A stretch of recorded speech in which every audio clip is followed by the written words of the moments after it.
नमस्कार, आप लोग देख रहे हैं राइट फॉर न्यूज चैनल। और आज अखिल भारतीय युवा कुशवाहा समाज के राष्ट्रीय अध्यक्ष नागमणि कुशवाहा जी के द्वारा आज एक प्रेस वार्ता रखी गई है।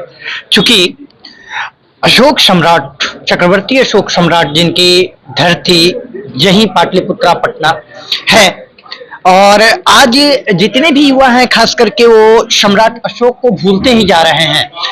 इन सब को लेकर के क्या आज प्रेस वार्ता रखने का मेन उद्देश्य क्या है, और इसकी शोभा यात्रा जो निकाली जाएगी, क्योंकि अखिल भारतीय युवा कुशवाहा समाज के तरफ से शोभा यात्रा भी निकाली जाएगी 29 मार्च को। इसको लेकर भी हम राष्ट्रीय अध्यक्ष नागमणि कुशवाहा सर से बात करेंगे और जानने का प्रयास करेंगे क्या सर जो 29 मार्च को भव्य शोभा यात्रा जो निकालना है, क्या कुछ है उसमें?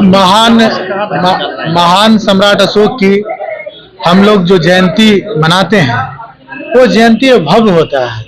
महान सम्राट अशोक के जीवंत झांकी जिसको आप लोग बोलते हैं कि महान सम्राट अशोक कैसे दिखते थे, उनके हम लोग रथ पे उनको सवार करके पैदल यात्रा होता है। जो आगे आगे पाइपर बैंड होता है, आगे घोड़ा होगा, पाइपर बैंड होगा, उसके बाद उनके अनुयायी होंगे, उसके पीछे खुला जीप पे सम्राट अशोक को सजाए हुए उनके विचारों को बताते हुए हम पैदल यात्रा करेंगे। वहां से चिड़ियाटार पुल आएंगे, उसके बाद डाक बंगला एग्जीबिशन रोड, डाक बंगला चौराहा, उसके बाद आर ब्लॉक गोलंबर सतमूर्ति होते हुए जगजीवन राम स्टेडियम पहुंचेंगे।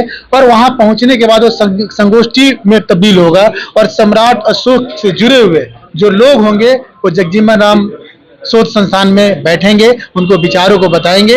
और सम्राट अशोक रत्न अवार्ड से 100 साथियों को जो सम्राट अशोक के विचारों को इस देश में फैलाने का काम कर रहे हैं, जो अलग अलग राज्यों से आएंगे, उत्तर प्रदेश से भी आ रहे हैं, दिल्ली से भी आ रहे हैं, हरियाणा से भी आ रहे हैं, बंगाल से भी आ रहे हैं, झारखंड से भी आ रहे हैं, सभी राज्यों से संगठन के साथियों ने आमंत्रित किया है। वैसे साथियों को हम लोग प्रशस्ति पत्र भी देने का हम लोग काम करेंगे।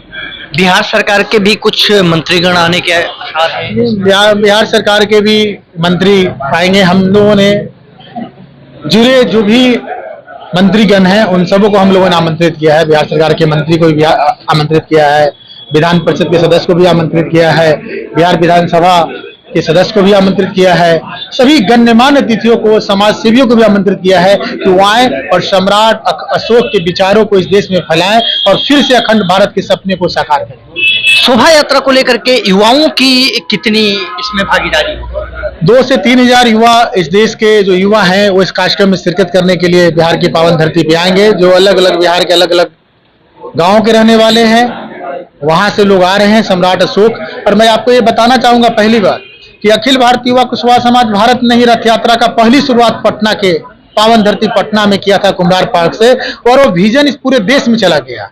तो मेरे को खुशी होती है कि हमारे लोग सम्राट अशोक के विचारों को मानने के लिए तैयार हो रहे हैं कि अखंड भारत को जिन्होंने साम्राज्य स्थापित किया, ऐसे शासक की जयंती हम सबों को मनाना चाहिए। अब देश को मनाने की जरूरत है कि भारत सरकार उनके स्तंभों को, उनको चक्रों को यूज करती है। और देश के प्रधानमंत्री जो अभी 76वें साल में न ही राष्ट्रीय अवकाश की छुट्टी की गई और न ही राष्ट्रीय समारोह मनाई जाती है, लेकिन बिहार के मुख्यमंत्री श्री नीतीश कुमार जी ने छुट्टी की घोषणा की है, तो मैं उनको बहुत बहुत धन्यवाद देता हूं।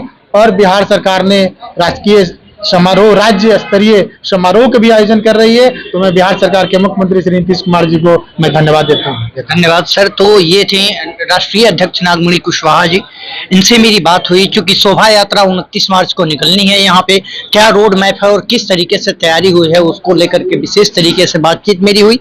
इन्हीं सब बातों को ध्यान में रखते हुए मैं विभोर कुमार तिवारी आप सभी का धन्यवाद करता हूँ। जय हिंद, जय भारत।